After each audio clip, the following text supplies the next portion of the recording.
dekatmu, Kau yang pelihara hidupku.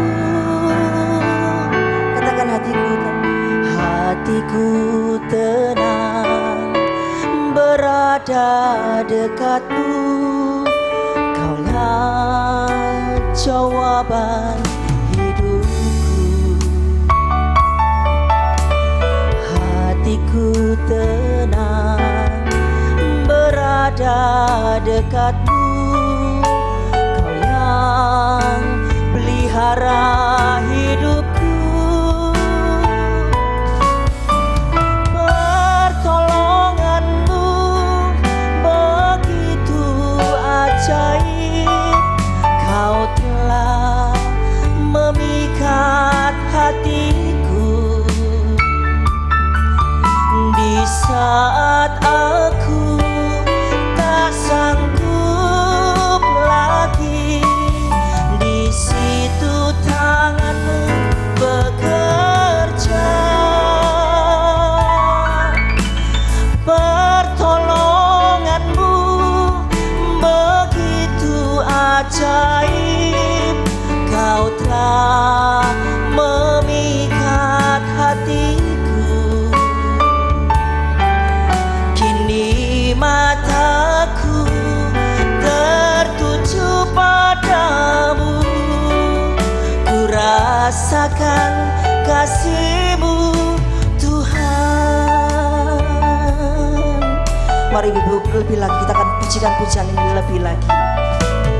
Hatiku tenang berada dekatmu, Kaulah jawaban hidupku. Hatiku tenang berada dekatmu, Kau yang pelihara hidupku.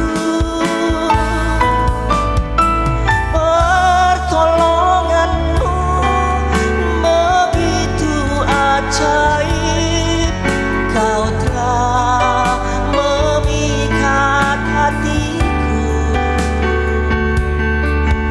Di saat aku tak sanggup lagi, di situ tanganmu bekerja. Pertolonganmu begitu ajaib, Kau telah memikat hatiku. Kini mataku tertuju padamu, ku rasakan kasih-Mu Tuhan. Pertolongan-Mu Tuhan, pertolongan-Mu begitu ajaib, Kau telah memikat hatiku. Tak sanggup lagi, di situ tanganmu bekerja. Pertolonganmu begitu ajaib, Kau telah memikat hatiku. Kini mataku tertuju padamu, ku rasakan kasih-Mu Tuhan. Kini mataku tertuju padamu, ku rasakan kasih-Mu Tuhan. Kini mataku tertuju padamu, ku rasakan kasih-Mu Tuhan.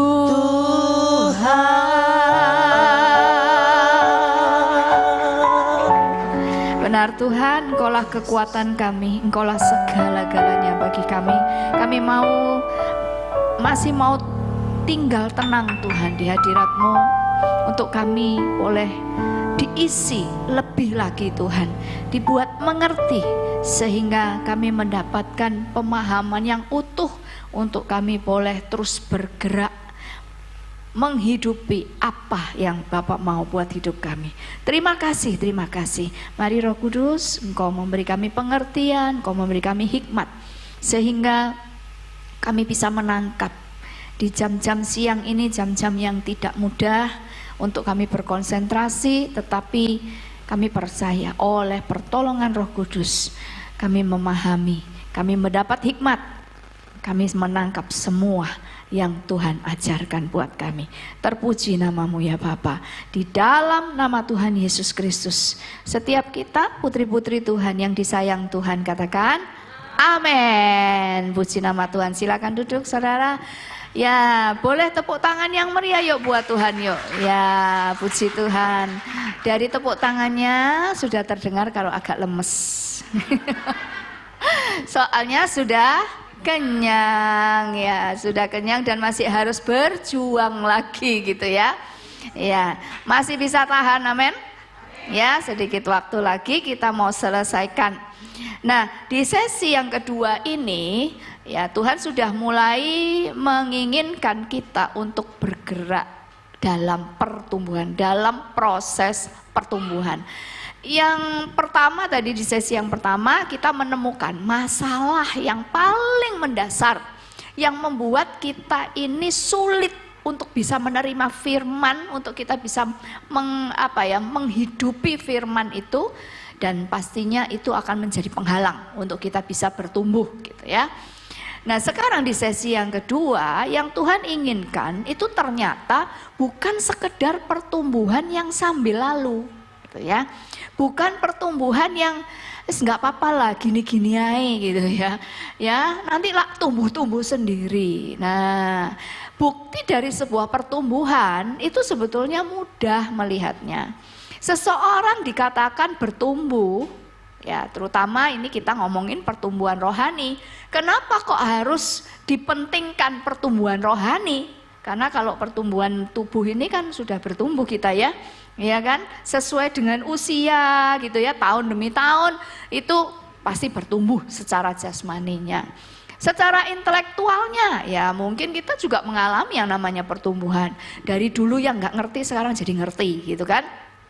Nah, tapi nanti gini, dulu ngerti sekarang ngerti, nanti menjelang tua lupa. Lupa karena apa? Rada-rada ini sudah melemah daya ingatnya gitu kan. Nah, kalau secara jasmanianya itu nggak usah diragukan lagi deh. Dulu nggak bisa mengoperasikan gawai atau gadget, sekarang kita ya bisa tuh ya, biarpun kita nggak bisa semaksimal seperti sehebat anak-anak muda, tetapi ya bisa, dengan kita mempelajari itu bisa. Di situ kita bertumbuh secara intelektual, secara teknologi kita juga bisa ngikutin gitu. Tapi di atas semuanya itu sebetulnya yang paling penting, yang paling harus mendapat perhatian adalah kondisi rohani kita. Pertumbuhan rohani kita itu harus menjadi prioritas nomor satu dibandingkan pertumbuhan-pertumbuhan yang lain. Kenapa? Memang yang namanya rohani itu nggak kelihatan. Ya, nggak ada toh di sini yang roh aja datang gitu kan, nggak ada ya. Ya, mengerikan ya. Jangan-jangan yang kosong-kosong ini roh aja yang datang gitu, tubuhnya masih di rumah gitu. Atau tubuhnya jalan-jalan ke tempat lain yang mana itu. Nah, memang nggak kelihatan. Yang namanya rohani itu nggak kelihatan. Tapi itu tidak bisa ditutupi, tidak bisa disembunyikan. Dia tersembunyi rohani ini, tetapi tidak bisa disembunyikan. Kita mau ngomong kita ini makan firman banyak, sudah bertumbuh menurut saya gitu kan ya. Itu namanya pertumbuhan yang kroso-kroson. Tahu kroso-kroson? Ya prosoku wis bertumbuh Bu gitu ya. Ya. Kita mau ngomong apa saja, mempromosikan diri kita sebagai seorang pribadi yang mengaku sudah mengalami pertumbuhan rohani, tetapi itu akan tetap terkalahkan oleh kondisi rohani yang aslinya kita, yang tadi saya katakan tersembunyi tapi tidak bisa disembunyikan, itu melalui reaksi dan respon-respon kita. Reaksi dan respon macam-macam, ya. Ucapan kita, lalu ide-ide kita yang kita nasihatkan kepada orang-orang sekitar kita tuh kayak apa, ya. Itu kan yang keluar. Itu kalau saya mengistilahkan produk hidup kita. Jadi kondisi rohani ini tersembunyi, tapi nggak bisa disembunyikan. Karena itu pasti deh 1000% akan terlihat, karena itu akan keluar melalui produk hidup kita berupa reaksi dan respon. Kita bisa setting ini, nyeteng. Kalau di gereja itu settingnya manis gitu ya, settingnya haleluya kalau di gereja. Ya, mungkin di tempat lain yang kita butuh tadi yang pertama di sesi pertama butuh dihargai. Oh, kita bisa setting jadi orang-orang yang mungkin kita menampilkan diri kita ini, wah, orang yang gampang menerima masukan. Oh iya, iya terima kasih loh, ini memberkati saya luar biasa gitu ya. Tapi begitu orangnya lihat, dia nggak tahu saya ini apa perjuangan saya ini loh. Nah, ya. Bisa setting, tetapi settingan itu satu tidak akan bertahan lama. Yang kedua itu sangat-sangat tidak berkenan kepada Tuhan. Manusia nggak bisa melihat settingan kita mungkin. Manusia bisa tertipu dengan settingan kita, tapi tidak dengan Tuhan. Tetapi kalau sungguh-sungguh kondisi rohani kita ini adalah kondisi rohani yang baik, benar-benar bertumbuh, itu pun akan terlihat. Kita tidak perlu mempromosikan diri, kita nggak perlu juga orang lain untuk mengiklankan kita gitu ya, pertumbuhan kita. Tapi itu akan terlihat kok. Nggak usah khawatir kalau untuk itu. Nah, kalau hanya settingan tidak bertahan lama dan Tuhan tidak berkenan. Tapi kalau memang kita sungguh-sungguh memperhatikan kondisi rohani kita, itu menjadi prioritas yang utama. Memastikan kita mengalami pertumbuhan rohani, pertumbuhan itu pun juga akan terlihat sama melalui reaksi-reaksi respon dan seluruh produk hidup kita. Mungkin kita sudah melayani, tapi ketika kita memberikan nasihat kepada orang-orang yang tidak dalam lingkup pelayanan, kita nek ngasih nasihat sak mengoy. Tahu sak mengoy itu bahasa Prancis. Wes pokoknya apa yang kepikir salah bener gak urusan. Toh ini bukan di gereja, Bu. Toh ini bukan dalam pelayanan kok. Ya, toh dia itu loh gak ngerti firman, Bu. Tak nasehatin apa aja lah sak suka saya tah. Nah, ya. Sehingga itu akan terlihat gitu loh. Ini yang kalau umumnya orang bilang munah. Tahu munah? Munafik ya, munafik. Nah, yang Tuhan harapkan itu kita justru mengalami pertumbuhan rohani secara benar. Dan saya mau kasih tahu pertumbuhan rohani itu harus disengaja. Kalau kita mau tanam satu tanaman dan kita mau memastikan bahwa kita akan menuai dari tanaman ini, maka ya, yang pertama kita harus punya niat dan kesediaan diri. Itu istilah saya, mau repot. Benar ya? Untuk ngikutin aturan dari tanaman ini. Iya Pak ya toh? Tadi sempat cerita sama Ibu Gembala. Ibu Gembala tuh seneng tanaman, saya enggak telaten. Enggak telaten, beneran ya. Tadi cerita, saya paham saya enggak telaten tuh kenapa? Karena saya tahu tiap tanaman ini punya karakteristik sendiri-sendiri dan harus dapat penanganan yang tepat juga berbeda-beda. Bu Gembala cerita, iya saya ya pernah kok tak jemur habis itu lali katanya, gosong tanamannya. Padahal harusnya mungkin cuma 5 menit, 10 menit. Loh, orang kalau serius menanam sesuatu dan ingin menikmati atau melihat buah yang dihasilkan atau hasil dari tanaman ini, loh ya pasti harus serius. Harus serius. Kalau cuman butuh dipanaskan 5 menit, ya 5 menit aja. Kadang ini pandemi kita ikut berjemur gitu ya, 5 menit ya dibawa masuk tanamannya gitu kan. Nah, harus serius. Sama loh kalau tanaman yang sebentar mati itu ya, sebentar bisa mati yang nggak kekal ini, kita nanganinya serius. Bagaimana dengan kondisi rohani kita ya? Betul ya? Bagaimana dengan kondisi rohani kita? Jangan dikira kalau itu tersembunyi akhirnya kita tidak memberi perhatian terhadap hal ini. Padahal ini yang harus nomor 1 menjadi perhatian kita. Tadi di penghalang yang utama sudah selesai. Saya berharap firman itu bertumbuh dalam diri kita dan itu akan memulihkan kita di banyak area kehidupan kita ya. Sekarang kita bergerak, harapan Tuhan kita mengalami pertumbuhan rohani. Harus disengaja, tidak bisa sambil lalu. Ya, dan bukti dari sebuah pertumbuhan rohani itu cuma 1, perubahan, nggak ada lain. Nah, perubahan ini pula yang akan menjadi buah yang dinikmati oleh Tuhan nomor 1, dan Tuhan akan pakai perubahan kita ini untuk bisa dinikmati dan menolong orang sekitar kita. Itu harapan Tuhan atas hidup kita. Tuhan berharap kita mengalami yang namanya unstoppable growth. Unstoppable itu terhentikan gitu ya. Unstoppable itu juga tak terbendung, tak terhentikan. Wah, ini artinya ini terobos terus gitu ya.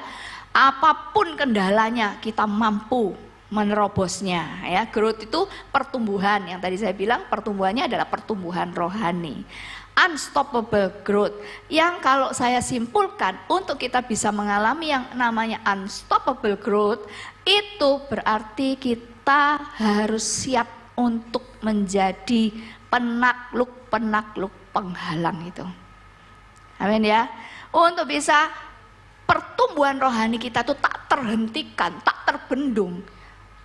Itu kita harus melewati satu proses yang namanya menaklukkan penghalang. Nah, menaklukkan penghalang ini kita mesti tahu dulu tujuannya pertumbuhan itu, unstoppable growth itu.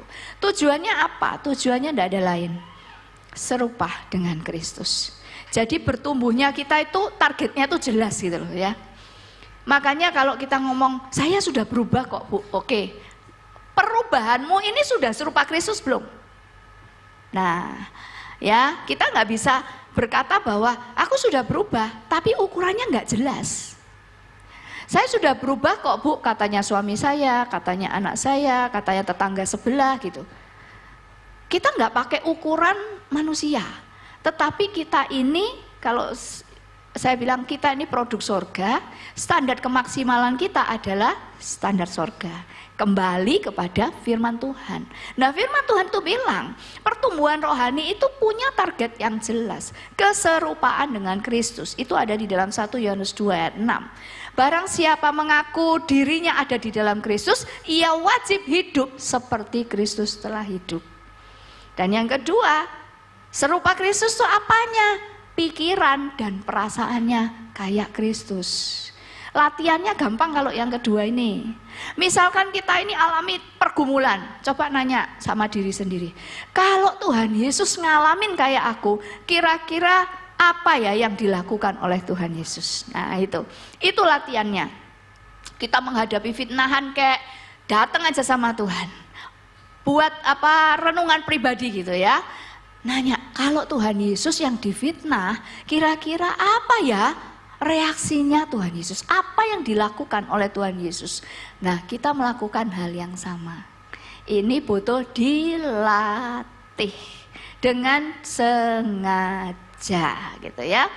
Nah, berarti untuk target ini kita itu sudah mengalami yang namanya proses pertumbuhan rohani. Saya ingin memberikan satu gambaran yang sangat bagus banget ya di dalam Mazmur 92 ayat yang ke-13 sampai 16 itu diumpamakan seperti pohon korma. Mungkin semua sudah tahu ya cara nanam korma itu kayak apa ya. Korma itu sengaja ditanam dengan tekanan yang begitu luar biasa. Ya. Tujuannya itu apa? Korma itu ditanam begitu dalam kemudian dikasih batu pemberat yang besar supaya dia tidak bisa kemana-mana, supaya dia juga tetap berada di situ.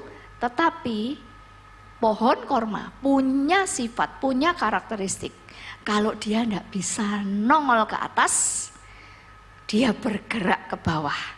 Jadi akarnya dulu yang masuk ke dalam sampai ketemu air. Setelah dia ketemu air, baru dia menguatkan dirinya sehingga dia mampu membongkar ini yang namanya tekanan yang di atas dia. Nah, harapan Tuhan juga begitu. Ya, kalau di dalam Mazmur 92 ayat 13 sampai 6 dikatakan orang benar akan bertunas seperti pohon korma. Sebelum keluar tunas itu ada perjuangannya dulu ke dalam. Cari apa? Cari air. Air itu apa? Gambaran firman Tuhan, ya. Akan tumbuh subur seperti pohon aras di Libanon. Mereka yang ditanam di bait Tuhan akan bertunas di pelataran Allah kita. Pada masa tua pun mereka masih berbuah, menjadi gemuk dan segar, untuk memberitakan bahwa Tuhan itu benar, bahwa Ia gunung batuku dan tidak ada kecurangan daripadanya. Ini tujuannya. Jadi mungkin kita akan berhadapan dengan tekanan dalam hidup kita, ya, penghalang-penghalang yang kita harus hadapi. Tapi percayai deh, itu bukan untuk menghancurkan kita. Biji korma tidak pernah hancur karena tekanan yang berat. Tetapi biji korma tahu apa yang harus dilakukan ketika dia menerima tekanan yang berat. Dan itu tidak membuat dia mati, tapi justru membuat dia termotivasi untuk cari air. Air hidup. Kalau kita ini sekarang apa? Air hidup firman Tuhan. Ya, sehingga rohaninya kuat. Nah, memang kenapa kok pertumbuhan rohani harus menjadi prioritas kita. Manusia ini kan terdiri dari 3 unsur, ya. Roh, ada jiwa, ada tubuh. Kalau tubuh untuk bertumbuh, ya makan, vitamin untuk sehat gitu kan. Lalu kalau rohani kita, itu ya firman. Nah, dari 3 hal ini yang paling tidak bisa dikendalikan itu jiwa. Makanya orang tanpa firman itu kayak udah lepas kandang.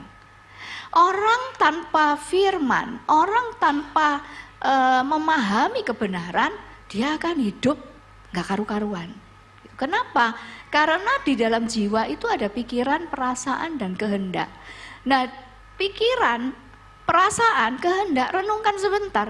Gak ada orang yang bisa ngomong, oh iya aku bisa kok mengendalikan pikiranku, perasaanku, ya, kehendakku. Hampir semua manusia selalu berkata gini, padahal loh Bu, pikiranku ini, aku ini mau mikir baik, kok terus yang jelek terus yang muncul.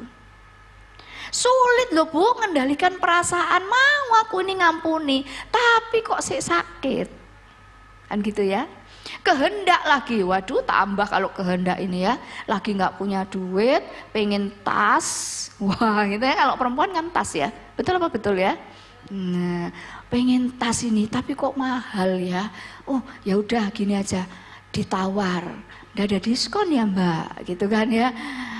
Oh, nggak ada diskon. Diskon nggak ada, cicilan ada enggak gitu ya. Kalau sudah cicilan nggak ada, cicilan nggak, waduh cicilan kok nggak ada. Ini sudah muter otak ini. Sopo sing iso tak utangi. Sopo sing mau tak cicil gitu ya. Nah, kalau sudah mikir, waduh nggak usah wes utangku wes akeh gitu mungkin ya, wes nggak usah deh Mbak gitu. Tapi ya nggak cepet pergi kita ini ya, muter aja di tas itu, ya muter aja di situ toh. Terus lihat ininya, lihat itunya gitu kan. Setelah selesai, nggak beli ya. Terus Mbaknya ngomong, ini tinggal 1 loh Bu, balik enggak kira-kira? Ini tinggal 1 loh ini, balik enggak kita? Nah itu loh. Hampir semua orang itu kesulitan untuk mengendalikan keinginannya sendiri. Jadi bayangin ya, jiwa ini yang isinya pikiran, perasaan, kehendak yang tak terkendalikan, yang sulit dikendalikan, itu yang mimpin kita ketika rohani kita nggak diperhatikan. Ketika pertumbuhan rohani kita itu tidak diseriusi. Pokok Pikirnya apa, ya dilakukan apa. Perasaannya kayak apa, ya bergeraknya kayak apa. Kalau perasaannya penuh luka, ya jadi orang yang apa ya, tersinggungan, terus gampang sekali ngambek, sensitif karena banyak luka. Karena ini perasaan lebih bicara gitu. Kita jadi perempuan yang nggak pernah sehat. Tetapi berbeda. Oke lah, urusan jiwa ini ya sudahlah, dia bergerak dengan apa adanya dia. Tetapi kita kalau memfokuskan kepada pertumbuhan rohani kita, diseriusin nih, kasih makan terus rohani kita. Dan kalau namanya rohani ini kan makanannya makanan ilahi, nggak doyan rawon ini, ya, nggak suka soto ini rohani kita. Ini makanan rohani. Kalau kita nggak punya persekutuan pribadi dengan Tuhan dan Firman, nggak mungkin kita bisa menangkan yang namanya pikiran, perasaan, dan kehendak kita. Kalau rohaninya bertumbuh kuat, baru ini bisa menundukkan dan menaklukkan yang namanya pikiran, perasaan, dan kehendak. Jadi makanya penting untuk kita memperhatikan pertumbuhan rohani kita. Ya, seperti tadi pohon korma, nggak usah takut terhadap tekanan. Jadilah pohon korma, benih korma yang tahu apa yang harus dilakukan. Dia cari itu supaya dia kuat dan dia bisa mengalahkan tekanan itu, ya. Pertumbuhan rohani yang terpenting, yang pertama dan utama adalah benih. Kalau di dalam Lukas pasal yang ke-8 ayat 11, inilah arti perumpamaan itu. Benih itu ialah firman Tuhan. Jangan pernah mau dimasukin benih yang lain kecuali firman Tuhan. Amin. Boleh informasi-informasi berdatangan lewat WA kita, lewat medsos, lewat apa saja, cross check semuanya dengan prinsip firman Tuhan. Nah, ini butuh persekutuan yang intim, rawat dengan baik hubungan pribadi dengan Tuhan dan firman, supaya kita bisa dengan mudah pakai ukuran firman untuk mengukur semua informasi yang masuk di dalam otak kita, yang kita baca, ya. Nah, ini dari hal yang terpenting, benih. Pastikan benih firman Tuhan, bukan drakor. It's my dream, not her. Nah, itu pasti tahu semua, ya, sinetron dan lain-lain, ya. Bukan itu, tapi firman itu yang konsumsi yang pertama. Jangan sampai kita ini nggak enak hati, kenapa kok nggak nonton seri yang kesekian drakor, tapi nggak baca firman berhari-hari, berminggu-minggu, tenang-tenang saja. Lah ini kualik namanya, ya. Lalu kita mesti mewaspadai penghalang. Tadi saya kan bilang unstoppable growth itu berarti ini kita siap menaklukkan penghalang. Ternyata penghalang itu bukan dari luar. Penghalang itu ada di dalam diri kita sendiri. Kalau tadi pulih berharga dirinya, kita pasti punya kekuatan untuk menaklukkan penghalang yang berasal dari dalam diri kita sendiri. Jadi musuh kita itu, penghalang itu bukan orang-orang yang di sekitar kita, tapi yang di dalam kita.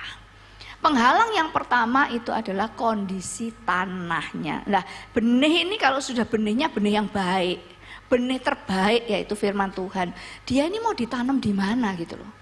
Kan pasti ditanam di tanah. Nah, tanah ini gambaran dari tanah hati kita. Kondisi tanah hati kita ini kayak apa?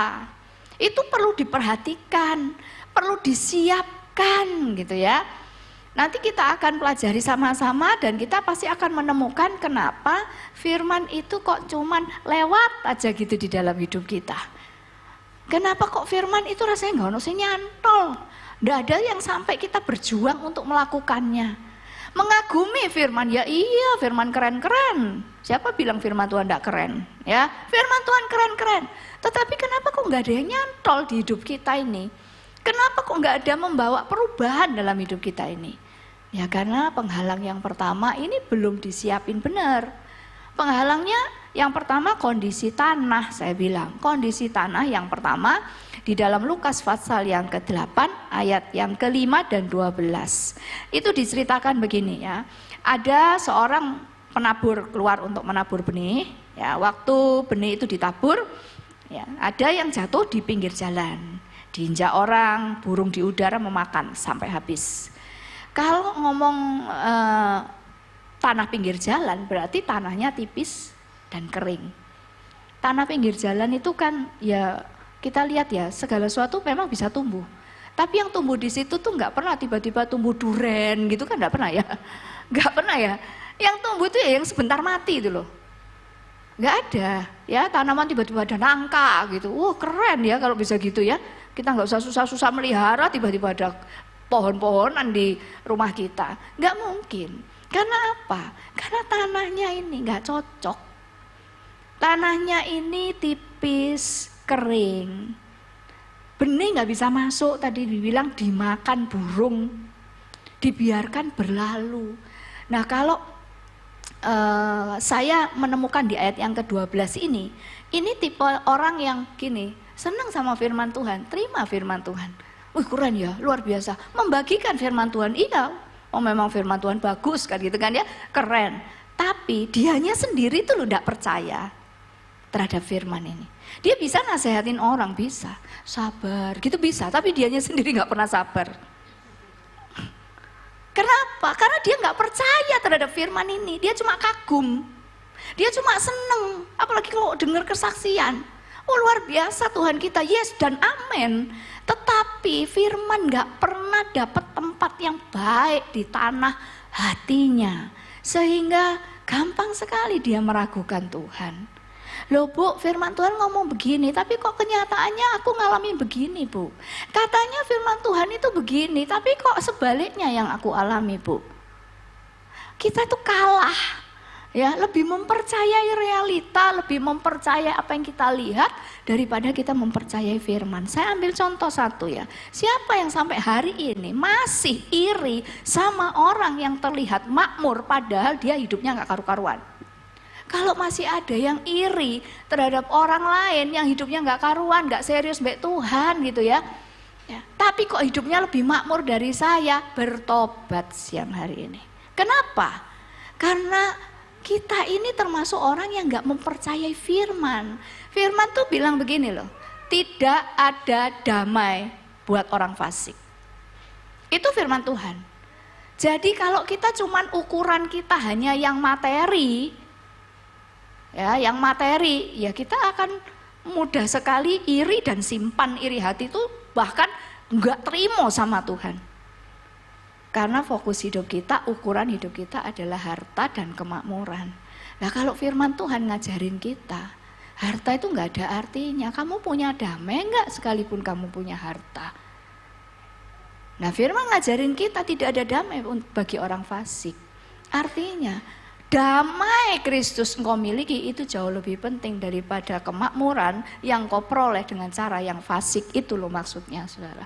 Apakah kita percaya itu? Apakah kita bisa menemukan firman itu dan menghidupi itu dalam hidup kita? Kalau kita mempercayai firman, berarti kita berhenti dari membandingkan diri kita dengan kekayaan orang lain. Berhenti membandingkan apa yang orang lain atau keberuntungan orang lain itu dengan hidup kita. Karena memang bukan yang lahiriah dan jasmania, duniawi itu yang menjadi standar kita. Ada amin? Percaya firman Tuhan. Nah, tanah yang tipis dan kering, dia tidak percaya kepada firman, dia meragukan Tuhan dan meragukan firman-Nya. Yang kedua, tanah berbatu-batu. Itu ada di dalam Lukas 8 ayat yang ke-6 dan Lukas 8 ayat 13 itu perumpamaannya, kemudian penjelasannya. Nah, yang berbatu-batu ini itu dibilang gini, sebagian lagi jatuh di tanah yang berbatu-batu dan setelah tumbuh ia menjadi kering karena tidak mendapat air. Saking saya bisa bayangin gini ya, bandingkan dengan pohon korma. Ini berarti benih ini berada di tanah yang memang awalnya sudah berbatu-batu, sampai dia itu tidak mendapat tempat, tidak mendapat celah gitu ya, untuk dia menemukan air, sehingga dia tidak bisa bertumbuh. Jadi sekalipun berjuang sedemikian rupa, ini namanya benih firman Tuhan ini, tapi kalau hati kita ini dibilang tadi berbatu-batu, ya, benih firman tidak dapat tempat yang proper, yang tepat, ya, yang cocok untuk dia bertumbuh. Dan kalau benih beneran itu dia butuh air, dia tidak dapat jalan untuk mencapai air itu.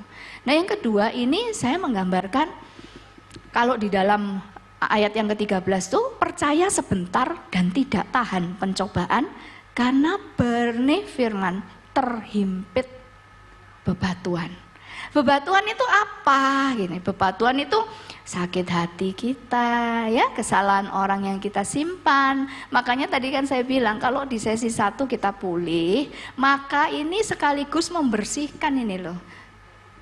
Melepaskan ini kepahitan, kekecewaan, ya, pengalaman trauma, pengalaman masa lalu dinikmati gitu. Orang kalau ngomong sama saya gini, lo nggak nikmati Bu, ya pengen lepas, tapi direnungkan terus. Loh repot toh. Merenungkan itu firman Tuhan, bukan merenungkan trauma masa lalu. Kalau merenungkan trauma masa lalu, itu hasilnya apa? Merana hidup kita. Harusnya kita merenungkan apa? Firman Tuhan. Nah sekarang izinkan Tuhan itu meneliti, ya, melalui Roh Kudusnya, meneliti apa sih batu-batuan yang ada di dalam hati kita yang masih kita pertahankan ini apa? Kekecewaan atau apa? Masa lalu masih simpen, masa lalu dulu itu ya Bu. Waduh, kalau sudah ngomong dulu itu ya, wah ini ya, nasi 2 porsi, kopinya 2, ya toh. Gak mari-mari kalau sudah dulu itu, waduh ceritanya panjang ini pasti. Itu masih disimpan dan merasa bahwa kalau nggak mengampuni ini saya sedang menghukum orang itu Bu, supaya dia tahu salahnya. Salah, kita kena tipu muslihat iblis. Kalau kita nggak mau mengampuni, nggak lepaskan kesalahannya, kita tuh tidak sedang menghukum dia, kita itu sedang memenjarakan diri sendiri. Makanya yang berbatu-batu ini harus dibongkar, amin ya. Digemburkan tanahnya, tak batu-batunya dibuangi semua yang menghalangi benih itu. Yang ketiga, penghalang kondisi tanah yang ketiga, tanah semak duri. Di dalam Lukas 8 ayat 7 dan Lukas 8 ayat 14. Di situ dibilang begini loh. Ada lagi yang jatuh di tanah yang penuh semak duri. Bukan bebatuan, beda karakteristiknya beda ini. Ya. Tapi hati kita bisa berisi dua-duanya. Ya isi batu-batuan, juga berisi semak duri. Ya, ayat yang ke-14 dibilang gini. Yang jatuh di dalam semak duri ini ialah orang yang telah mendengar firman, sudah mendengar ini ya. Tapi dalam pertumbuhan selanjutnya mereka terhimpit. Terhimpit oleh apa? Kekhawatiran, lalu kekayaan dan kenikmatan hidup, sehingga mereka tidak bisa menghasilkan buah yang matang. Nah, semak duri, saya ambil contoh begini aja. Ini contoh ya, coba dipikir sebentar, jangan buru-buru jawab loh ya. Kalau misalkan ini masa pandemi, semua punya masalah yang sama, masalah masalah yang mendunia, masalah keuangan, benar apa benar? Sepakat gitu ya, sepakat semua ya. Nah, masalah di masa-masa yang sulit kayak begini secara keuangan, terus ada orang yang ngomong gini, Bu bantuin saya Bu, ganti data ini loh Bu, ganti angka 6 ke 9 gitu aja, apa susahnya sih? Gak sulit toh, tinggal malik gini dok ya, di typo gitu ya. Ganti dong Bu ini dari 6 ke 9. Hal kecil sederhana. Terus orangnya bilang gini, kalau ibu mau ganti 6 ke 9 nih data ya, tak kasih 1 juta Bu. Kalau ganti data itu namanya manipulasi ya, udah ngerti ya, manipulasi. Dan manipulasi itu adalah ya dosa. Ini lagi ngelak secara keuangan, terus ditawarin job yang cuman ganti 6 ke 9 gitu aja loh. Tak bayar 1 juta Bu. Tapi ternyata kita ingat firman yang hari ini. Enggak. Wah, ya no gitu ya. 1 juta. Enggak, aku enggak mau berdosa kepada Tuhan. Wes keren ya. Keren gitu kan. Terus orangnya bilang begini. Ya udah gini aja Bu. Please Bu, ini penting buat saya Bu. Tak kasih 5 juta Bu.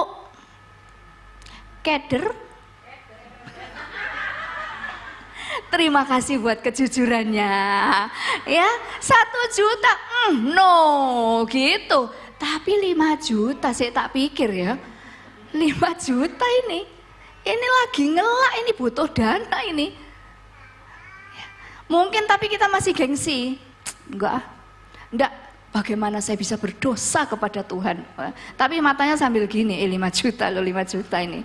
Ya kan? Lalu si orang ini bilang, ayolah Bu, please lah Bu, saya sangat-sangat membutuhkan perubahan ini Bu, data ini. Gini aja wes, nanti dengan perubahan data ini saya ya untungnya banyak kok.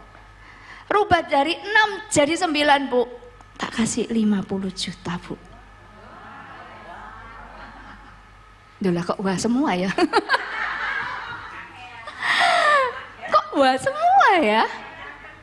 Nah ya, benar ya, kita mulai gundah gulana gitu ya, langsung bisa katanya Rasul Paulus tuh, di luar tubuh aku tak tahu, di dalam tubuh aku tak tahu.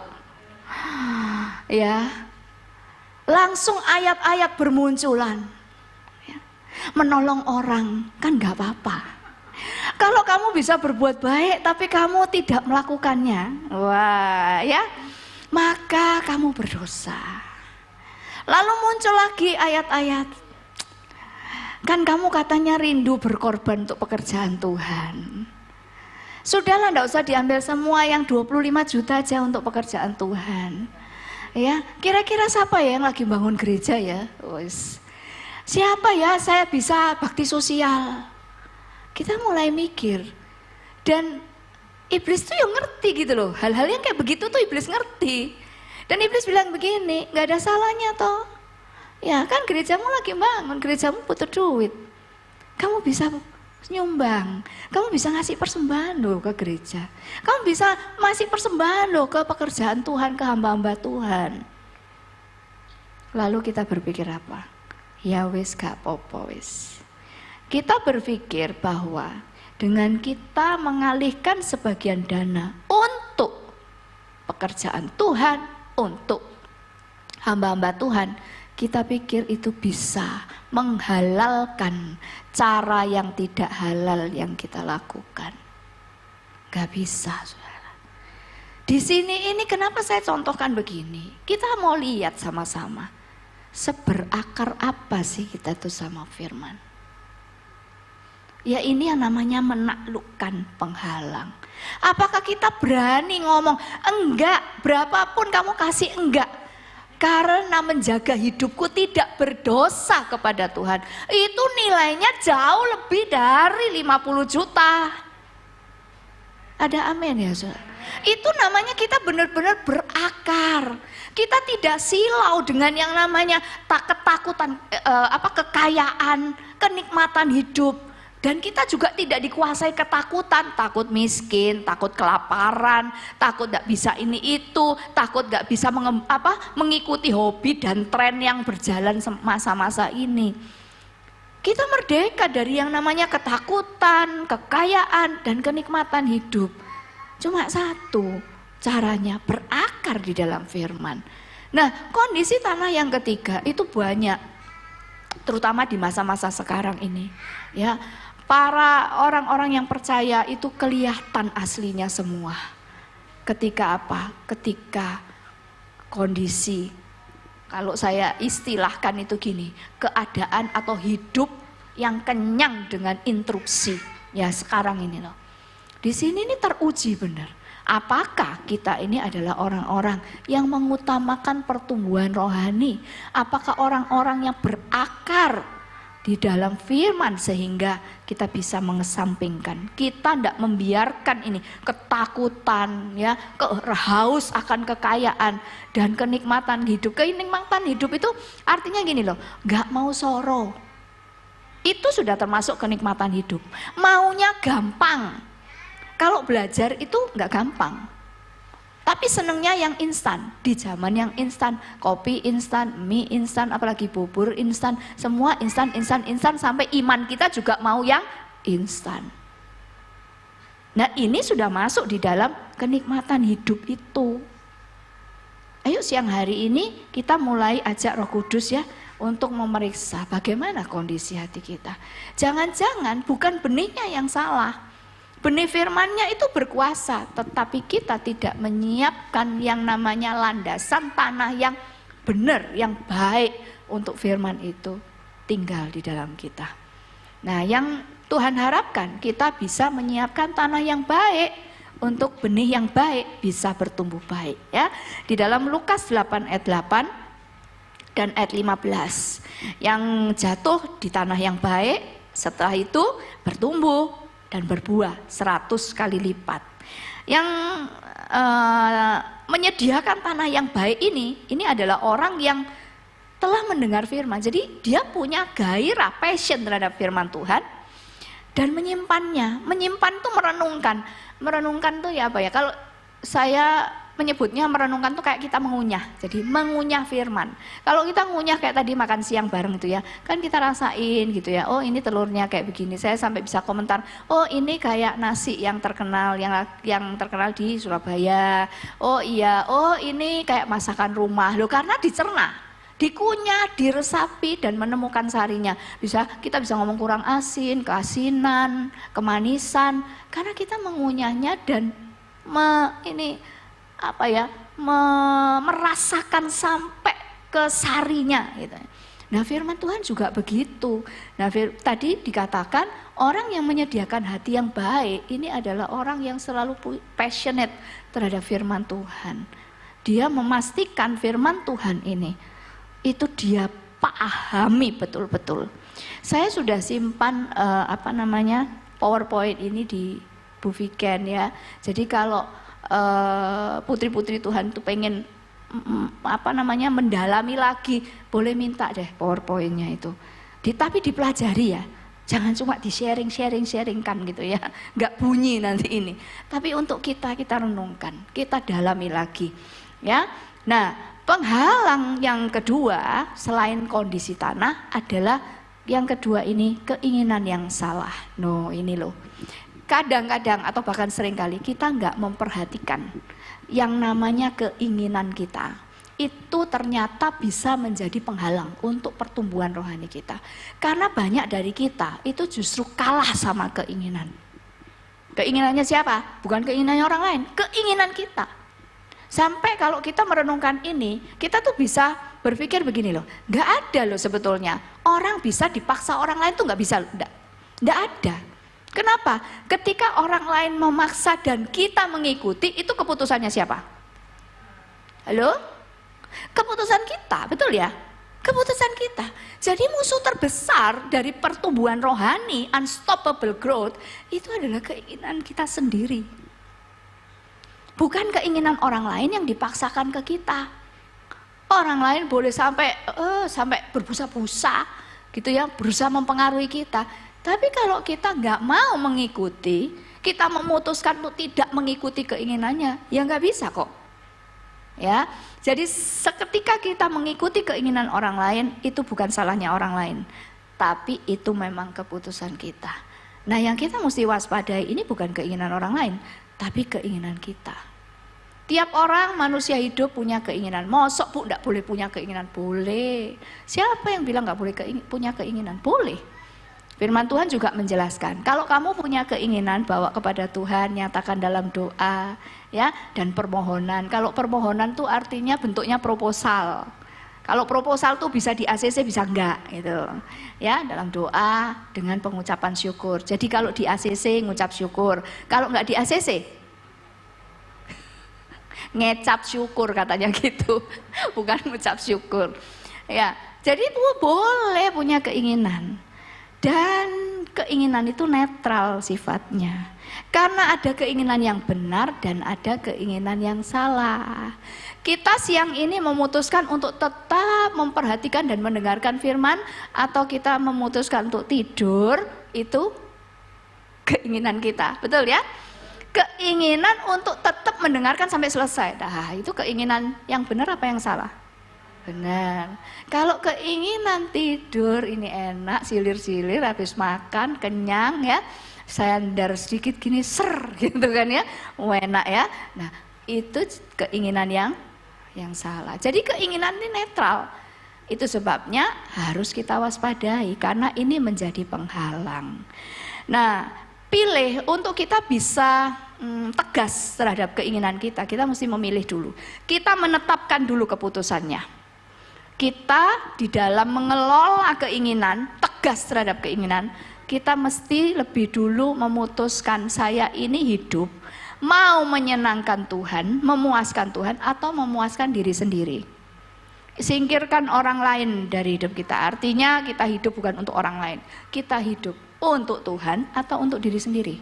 Memuaskan Tuhan atau memuaskan diri sendiri. Itu mesti dipilih dulu.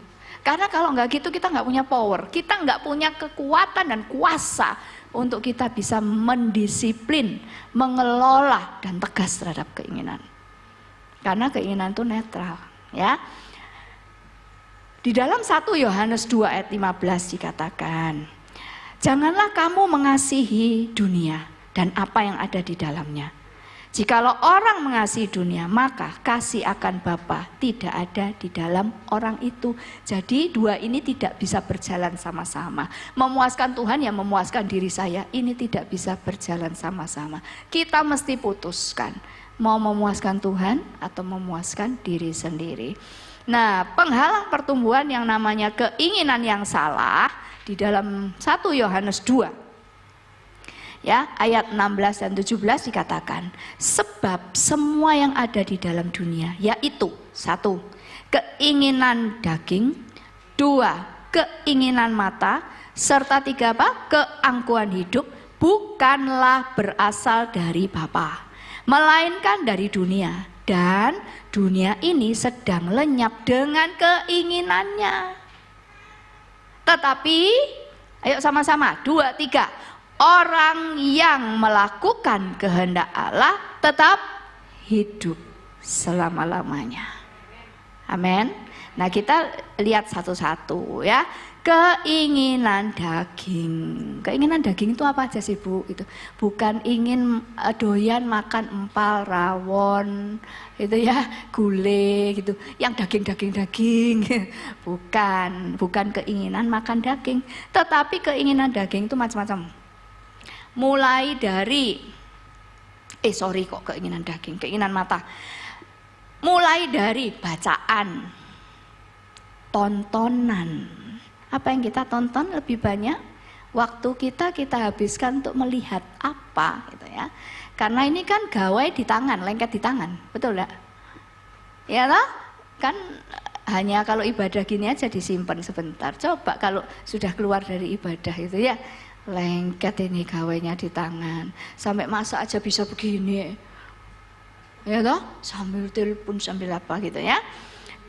Kecanduan gawai, sampai kecanduan gawai ya. Terus keinginan mata itu apa? Kayaknya saya salah tulis ini ya, keinginan mata. Oh, enggak ada. Keinginan mata itu apa? Membandingkan suami kita dengan pria lain atau suami orang. Ada yang masih suka membandingkan itu? Coba Bu, dulu tuh kalau saya terima lamarannya anak Pak Lurah loh Bu. Hidup saya ini sekarang itu lebih enak loh Bu, gitu ya. Ayo bertobat ya, karena itu keinginan mata. Wih, suaminya temanku itu kok sabar, kok romantis gitu ya. Suamiku kok apa mah gitu. Loh kok lain ya, gitu ya. Duh, seneng loh ya kalau punya suami kayak begitu. Kalau masih ada yang suka gitu, bertobat ya, karena ini termasuk keinginan mata. Ya, membanding-bandingkan. Lalu aksesoris dan penampilan menjadi yang utama, ya. Ini, kenapa? Kok ndak ikut ini seminar sehari wanita ini ulang tahunnya White Dove gitu ya? Aduh, mestinya tuh kemarin aku ini sulam alis, ya. Tapi orangnya itu sakit. Loh, emang apa hubungannya sulam alis sama ikut seminar ya? Gitu ya. Loh, tapi itu tingkat kepedeannya menurun itu Bu. Kalau gimana nanti ketemu teman-teman semua pada tanya, alismu apa? Oh, alismu apa? Oh, gitu ya. Jadi akhirnya memutuskan untuk tidak datang ya, untuk belajar bareng gara-gara alisnya belum dibikin itu. Ya. Ya ini ekstrim, yang saya contohkan ini ekstrim, tapi contoh-contoh yang lain tuh banyak loh. Mengutamakan penampilan dan aksesoris. Lalu memandang muka, artinya memandang sebelah mata kepada orang yang kita anggap lebih rendah dari kita. Meremehkan orang lain. Itu keinginan mata. Ini masuk di keinginan yang harus ditaklukkan. Ya, harus bertobat artinya. Lalu, ada lagi ya yang mungkin sekarang kurang saya dengar di lingkungan saya, tapi kalau dulu sering kali ya, membedakan suku. Suku A lebih tinggi daripada suku B. Jadi kalau suku B melakukan satu kesalahan, kita selalu ngomong, biasa itu, suku B ya kayak begitu itu. Please deh, Tuhan cinta segala warna kulit, amin. Harganya seharga darah dan nyawa Yesus. Kita tidak layak untuk memandang sebelah mata terhadap suku manapun. Ada amin ya saudara? Nah, materialisme. Wah ini materialisme. Ngobrol sama orang yang dilihat bukan orangnya. Apanya? Bajunya ini larang loh iki. Gelange iku pirang gram ya itu ya. Tasnya ini tas. Loh gimana ya? Memandang orang diajak ngomong yang dilihat apa? Yang dipakai ini semua. Nanti yang diomong ini nggak jelas nangkepnya. Ceritanya gini, dia itu loh ternyata pakai jam tangan yang lagi tren loh sekarang. Loh tadi ini ngomong apa nggak jelas, nggak ditangkep baik. Tapi apa yang dia pakai itu apal kabeh gitu loh. Materialisme. Atau mungkin juga daya keinginan belanja yang berlebihan. Di sini kan enggak ada ya? Enggak ada.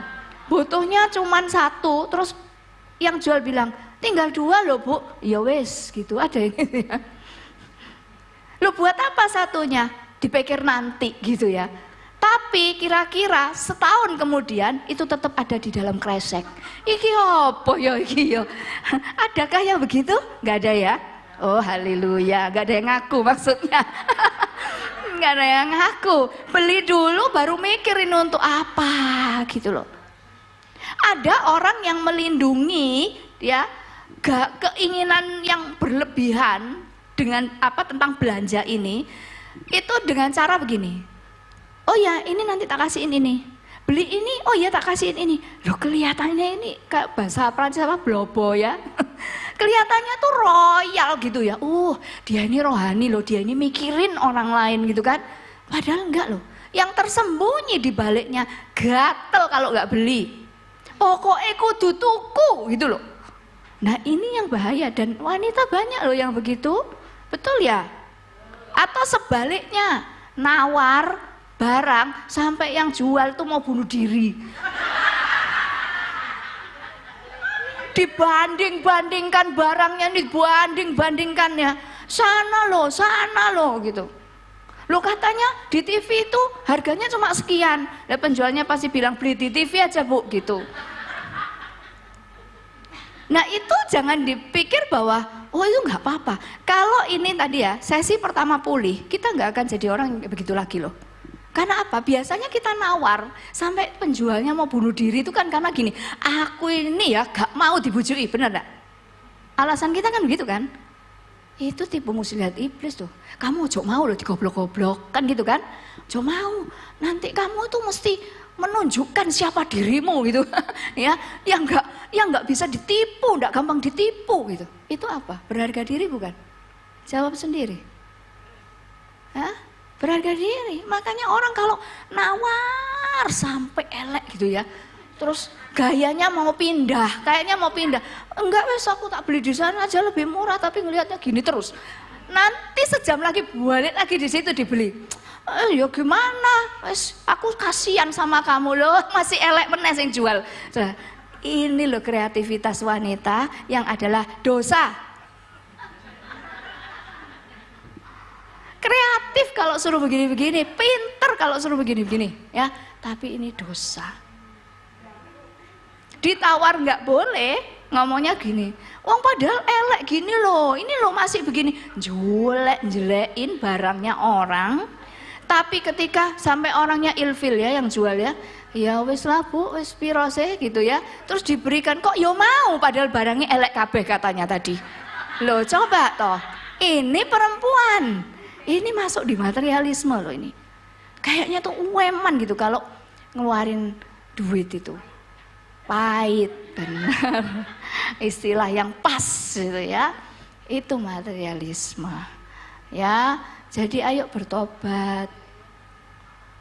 Ada amin ya. Yang kedua, keinginan yang salah yang kedua adalah keinginan daging. Keinginan daging apa aja yang masuk di situ ya? Dosa seksual, masuk di dalamnya percabulan, perselingkuhan, kenceng banget perselingkuhan. Kalau ada CLBK ya, TTM, apa itu TTM? Teman tapi mesra, katanya begini, enggak kok bu, saya enggak selingkuh, cuman memberikan sesuatu gitu tidak. Rasanya itu feel-nya sesuatu banget gitu, buat saya itu berenergik setiap hari loh bu, semangat karena ada si dia yang mengagumi saya di luar sana. Kelihatannya ini kayak motivasi gitu ya, ya awalnya, lama-lama setahan apa kita? Pada dasarnya wanita ini mudah loh dipengaruhi. Buktinya apa? Adam dan ular, gampang loh dipengaruhi. Dan untuk hal-hal yang begini kita harus berkata enggak, stop. Diblok nomornya. Jangan dianggap kayak vitamin. Oh iya, ada yang bilang begitu, ini vitamin bu. Kan tetap saya ini dalam pernikahan, tetap saya ini mempertahankan ini pernikahan saya. Sekuat apa kita? Kita harus berani berkata tidak terhadap segala bentuk penyelewengan dalam hubungan. Amin saudara. Ya, kadang-kadang kita memang mungkin tidak memiliki suami yang romantis. Ya, makanya Tuhan bilang, kalau engkau intim dengan Tuhan, engkau menerima menerima rasa puasmu itu bukan dari pria lain, tetapi dari Tuhan. Dari Tuhan. Ya, tontonan itu juga termasuk loh. Sekarang ini kalau kita lihat gawai itu, gadget itu kan tiba-tiba nongol gitu ya. Mungkin kita kurang pintar untuk bisa ngeblok atau apa, tapi kita mesti tegas untuk tidak diteruskan tuh melihat itu. Banyak juga ibu-ibu rumah tangga yang usianya sudah istilahnya itu sudah senja, hampir senja gitu ya, tapi masih senang tuh lihat tontonan-tontonan yang porno-porno, percabulan, ya, masih banyak yang itu, masturbasi masih dilakukan, hanya alasan karena suami saya tidak bisa memuaskan saya bu. Hati-hati dengan itu, tuh keinginan daging.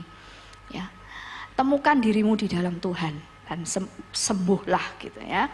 Kemudian ada lagi ya LGBT, mungkin kita bukan orang yang pelakunya, tetapi dalam hati kecil kita menyetujui itu. Nah itu mulai perhatikan, berarti kita rohani kita sedang dalam kondisi yang berantakan gitu ya. Kita tidak berakar di dalam firman dan kita tidak mampu mengalahkan ini keinginan daging, keinginan yang salah. Lalu penyembahan berhala. Penyembahan berhala, perdukunan, okultisme. Perdukunan, okultisme kayaknya mestinya sudah enggak sih kita ya. Kita sudah belajar sampai di titik ini kan. Tapi penyembahan berhala ini sesuatu yang engkau anggap lebih penting dan menggeser Tuhan dari hidup kita. Kalau enggak ada ini rasanya enggak komplit, itu berhala.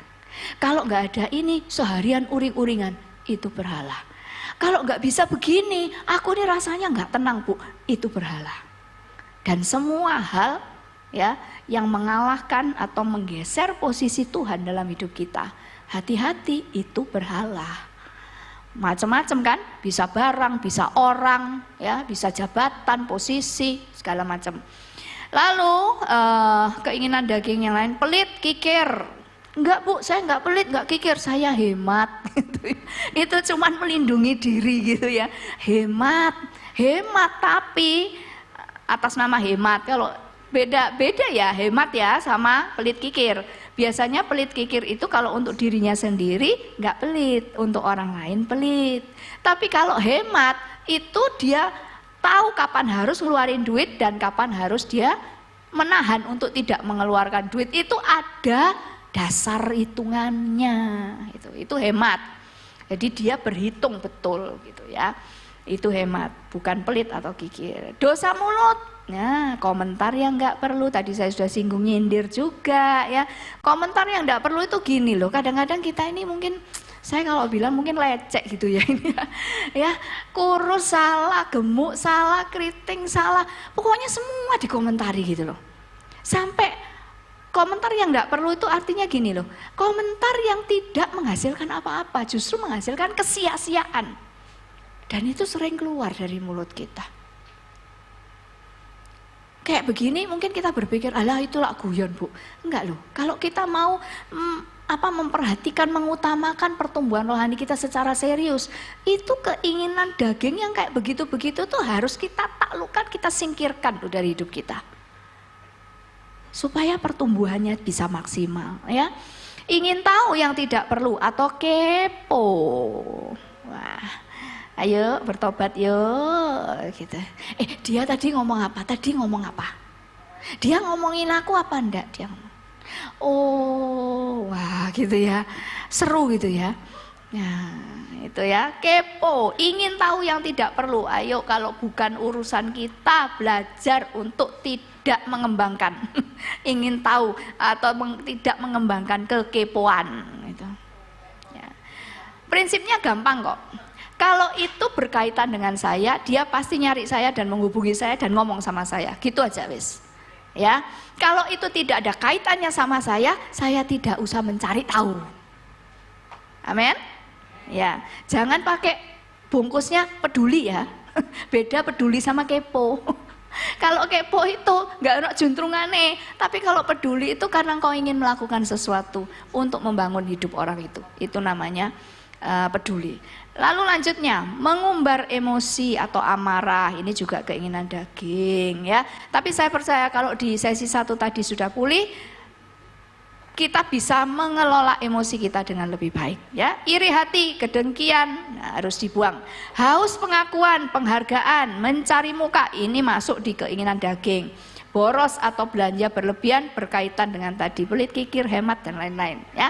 Terakhir sekali keinginan yang ketiga, keinginan yaitu keangkuhan hidup. Keangkuhan hidup itu apa? Yang masuk di situ mengandalkan posisi, jabatan, senioritas. Di sesi 1 saya sudah jelaskan banyak. Mengandalkan kekayaan, merasa paling benar, paling pandai, paling tahu. Mengandalkan kekayaan juga termasuk pamer loh. Pamer, dan kita tuh senang gitu kalau orang itu bisa iri sama apa yang, atau menginginkan apa yang kita pakai. Senang kita. Tukang pamer, ini masuk di keangkuhan hidup. Ya, bangga, senang gitu kalau ada orang yang sampai terkiwir-kiwir dengan apa yang kita gunakan. Ya, sombong itu di dalamnya juga masuk di cepat menghakimi, cepat memberi kesimpulan-kesimpulan, asumsi-asumsi. Terakhir, tidak mau mengampuni, itu termasuk keangkuhan hidup. Yang terakhir kita baca sama-sama, yuk. Unstoppable growth. Unstoppable growth yang pertama, yuk 2, 3. Pertumbuhan rohani sangat tergantung kepada apa? Iya, keseriusan kita meresponi firman Tuhan. Yang kedua, pertumbuhan rohani itu dibuktikan dengan perubahan apa aja? Karakter, kebiasaan, dan cara kita hidup. Jadi yuk kita sama-sama mengerjakan ini, unstoppable growth. Tadi sudah pulih, sekarang kita tinggal mewaspadai segala penghalang yang ada. Bagaimana tanah hati kita. Dan yang kedua, tegas terhadap segala bentuk keinginan yang muncul dari dalam diri kita. Amin. Mari kita pejamkan mata.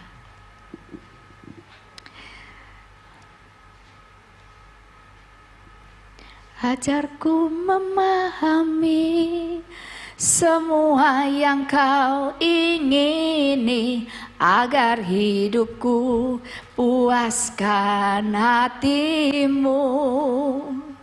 Bagimu aku rela sepenuh hati menghamba, serahkan diri genapi karyamu. Katakan, ajarku Tuhan, ajarku memahami semua yang kau ingini, agar hidupku puaskan hatimu. Bagimu aku rela sepenuh hati menghamba, serahkan diri genapi karyamu. Sekali lagi, ajarku memahami semua yang kau ingini, agar hidupku puaskan hatimu. Bagimu aku rela, bagimu aku rela sepenuh hati menghamba, serahkan diri genapi karya. Mari bangkit berdiri sama-sama. Ajarku memahami. Mari angkat tangan kita tinggi-tinggi. Ini aku Tuhan, sekali lagi aku menyerahkan hidupku ke dalam tangan kuasa-Mu. Kalau Engkau mengambil keputusan untuk memuaskan Tuhan, mari angkat tangan kananmu tinggi-tinggi. Dan saat Engkau mengangkat tangan tinggi, Engkau sedang berkata, mulai hari ini aku mau belajar untuk memuaskan Tuhan. Aku mau belajar untuk hidup memuaskan Tuhan. Amin. Semua yang kau ingini, agar hidupku puaskan hatimu. Bagimu aku rela, Bagimu aku rela sepenuh hati menghamba, serahkan diri genapi karyamu. musik mengalun dengan lembut. Mari kita sama-sama merenungkan bagaimana kondisi hati kita saat ini. Masih simpan kecewa? Masih simpan pengalaman traumatis? Masih simpan salah orang?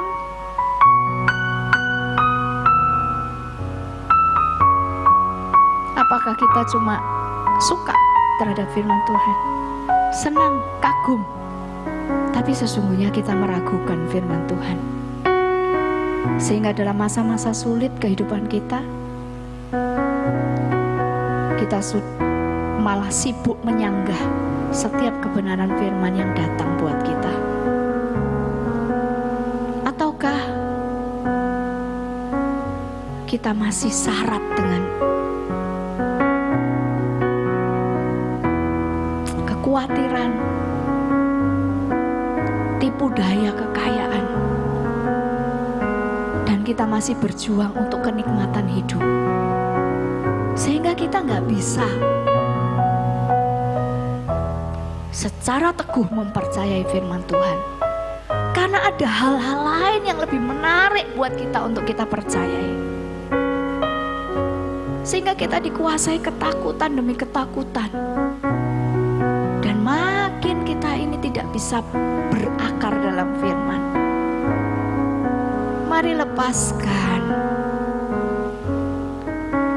segala sesuatu yang menghambat firman itu untuk bertumbuh dalam hati kita. Punyai target. Saya percaya setiap kita ditolong oleh Roh Kudus untuk menemukan hal-hal apa saja yang kita mesti ubah. Berapa lama Roh Kudus sudah ingatkan, berapa lama firman itu sudah datang buat kita, tapi kita masih kekeh karena itu masih menguntungkan buat kita. Kita masih kekeh mempertahankannya karena kita masih menikmatinya. Hari ini sekali lagi Roh Kudus akan bicara dalam hati setiap kita. Dan saya mau meneguhkan lagi, jangan takut melepaskan segala hal yang melawan firman. Yang kau harus pegang adalah firman Tuhan. Yang kau harus percayai adalah firman Tuhan. Maka engkau sendiri akan mengalami kuasa dari firman itu terjadi dalam hidupmu. Bagi engkau yang masih bimbang, seolah-olah berdiri di persimpangan jalan, hari ini Tuhan memberikan arah bagimu. Jangan percayai selain firman-Nya. Jangan percayai selain perintah-perintahnya. Hidupi apa yang difirmankannya. Maka engkau akan mengalami Tuhan ada di sana. Tuhan itu nyata bagimu.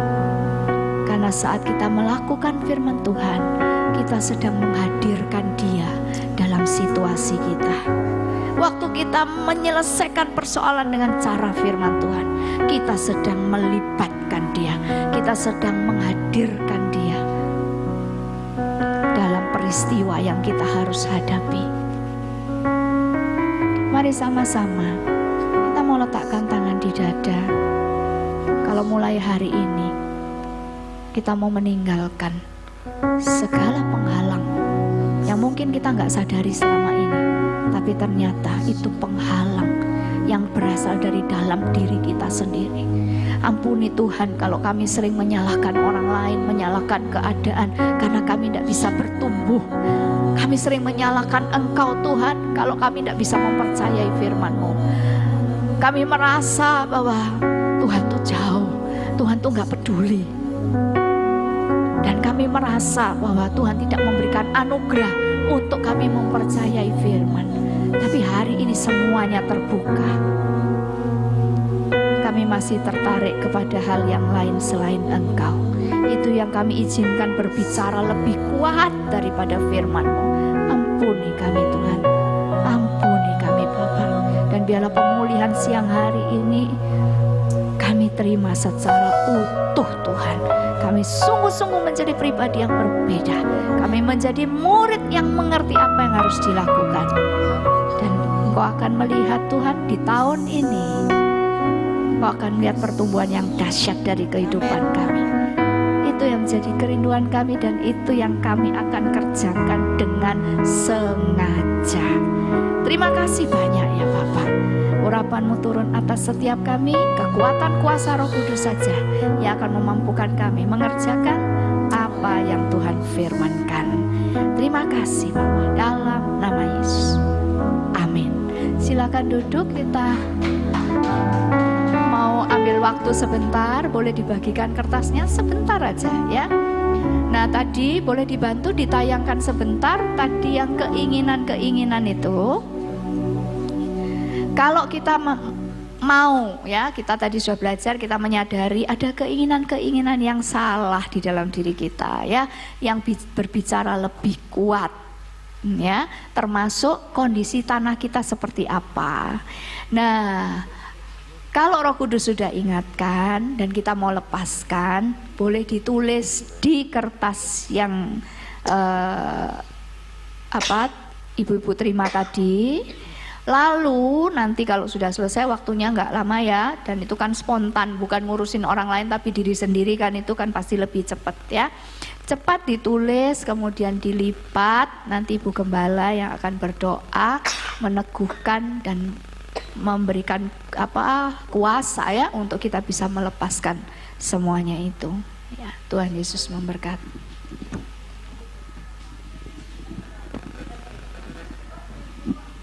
Boleh dibantu ditayangkan keinginan itu.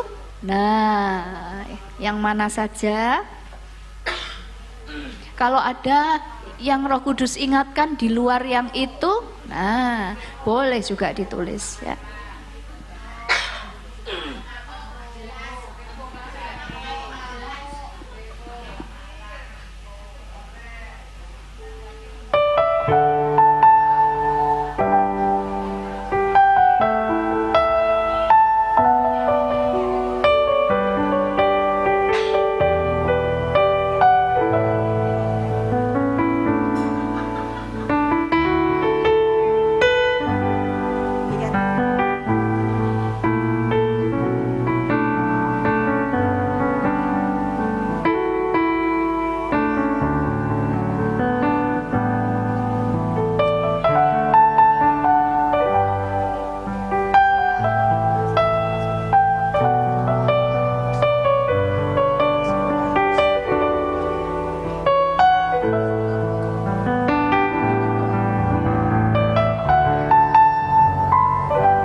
dilipat terus langsung dimasukkan di kardus ya.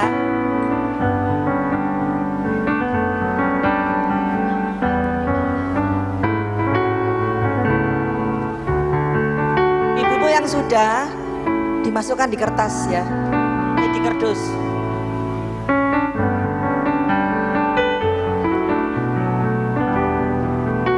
Selanjutnya kami akan mengundang Bu Foni.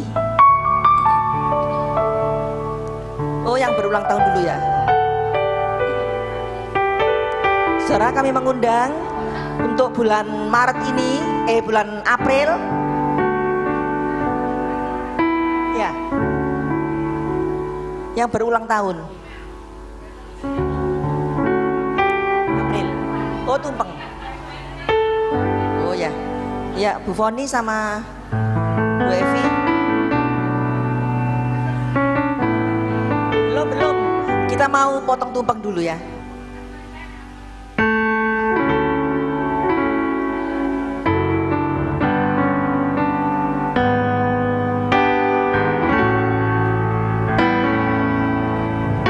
Saya mengundang Bu Foni sama Bu Evi, Bu Gembala.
biarlah disertai dengan pertumbuhan rohani yang dewasa. Amen.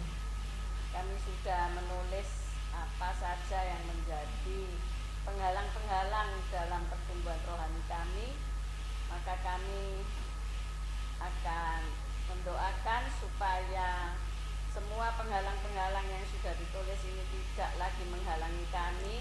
Amen. Kami ikat, kami hancurkan, kami bakar dalam nama Yesus, sehingga kami menjadi wanita bijak sesuai Amsal 31. Amen. Kami percaya melalui hari ini ada perubahan dalam hidup setiap Amin. nama Yesus, haleluya. Amin.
Sekarang ibu-ibu yang berulang tahun kami persilahkan untuk maju ke depan di bulan April.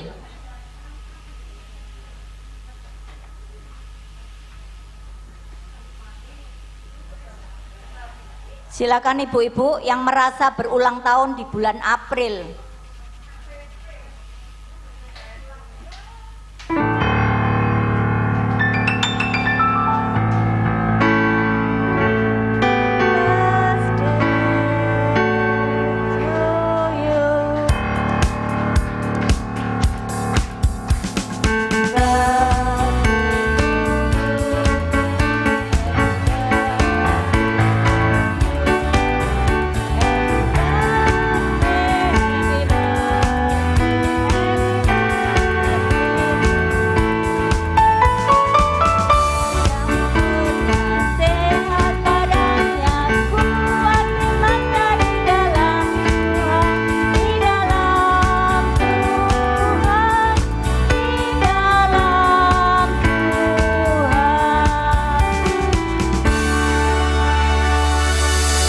Silakan ibu-ibu.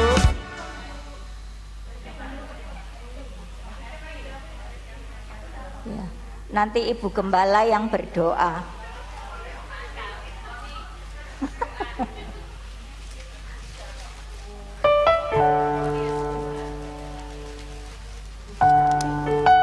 Kenangan Bu dari Waido.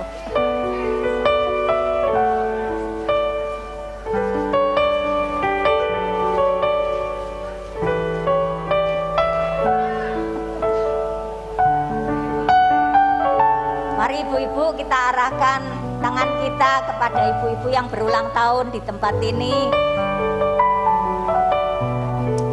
Bapak, kami bersyukur untuk siang hari ini, sore hari ini, kalau di sebelah kami ada saudara-saudara kami yang berulang tahun pada saat ini. Tuhan sudah tambahkan usia 1 tahun lagi. Kami percaya Tuhan, dengan bertambahnya usia 1 tahun ini, Engkau akan memulihkan kehidupan mereka menjadi wanita-wanita yang bijak, wanita-wanita yang Tuhan Engkau pakai dimanapun mereka berada, boleh mempermuliakan nama Tuhan. Berikan kekuatan kesehatan Tuhan di hari-hari yang sulit ini. Kami percaya biarlah wanita-wanita ini Tuhan, boleh Tuhan menjadi pengaruh yang baik dimanapun kami berada. Nama Tuhan boleh dipermuliakan. Terima kasih Tuhan, terima kasih. Kami percaya sukacita dari Tuhan melimpah atas setiap kehidupan ibu-ibu di tempat ini. Terima kasih Tuhan, terima kasih. Segala pujian, hormat, kemuliaan hanya bagi nama Tuhan Yesus Kristus. Terima kasih, haleluya, amin.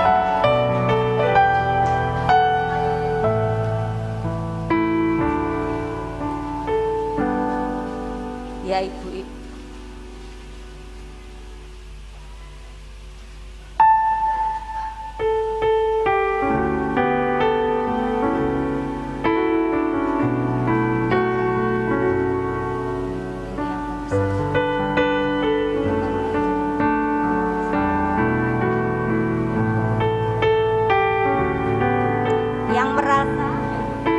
ibu-ibu yang beruntung karena ini nggak ada namanya.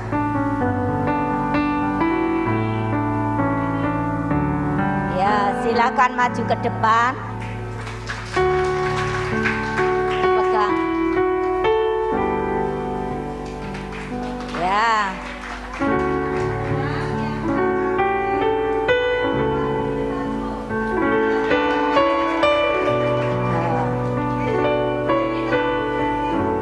Ya, hadiahnya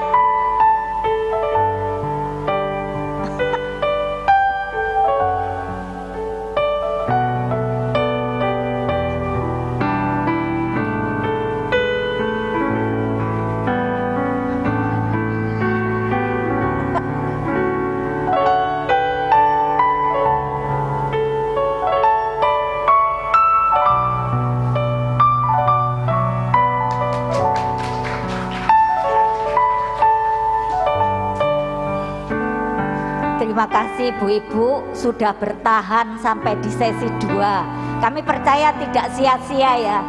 Ibu-ibu adalah ibu-ibu pilihan Tuhan.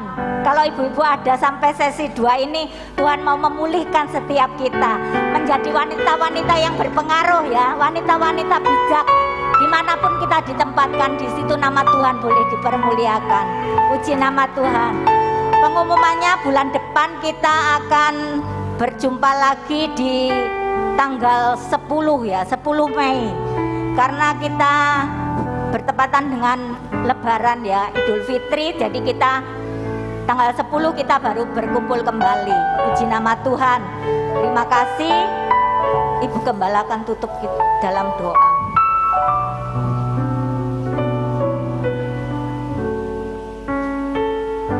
Mari kita bangkit berdiri. Terima kasih Bapak, Engkau sudah berbicara banyak buat setiap kami.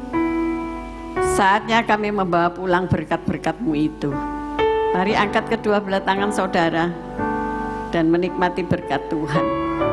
Tuhan memberkati-Mu, Tuhan melindungi-Mu, Tuhan menyinari engkau dengan wajah-Nya dan memberi engkau kasih karunia. Tuhan menghadapkan wajah-Nya kepadamu dan memberi engkau damai sejahtera. Terimalah segala berkat ini dalam nama Bapa, Putra, dan Roh Kudus. Yang percaya bersama-sama berkata, Amin. God bless you all.